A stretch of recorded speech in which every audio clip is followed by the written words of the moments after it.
এবছর আমাদের নুরানি বিভাগ সহ প্রায় 1034 জন এবং 66টি প্রতিষ্ঠান থেকে অংশগ্রহণ করেছে।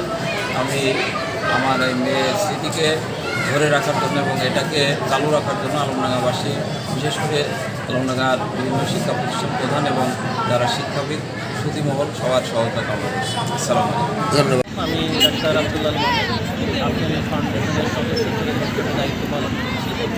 আমাদের আফিয়ান ফাউন্ডেশন যে প্রকল্প 2025 এবার দ্বিতীয়বারের মতো অনুষ্ঠিত হচ্ছে। এবার পরীক্ষায় আমাদের 66টা শিক্ষা প্রতিষ্ঠানের 931 জন পরীক্ষার্থী আসবে। আপনার শিক্ষার্থী এবং অভিভাবকদের মধ্যে আমরা ব্যাপক সাড়া লক্ষ্য করেছি। আমরা আশা রাখছি এই ধরনের পরীক্ষা আগামীতে আলমডাঙ্গার শিক্ষার মান উন্নয়নে ভূমিকা রাখবে এবং আমরা এই ধরনের কার্যক্রম আগামীতে ইনশাল্লাহ চলমান।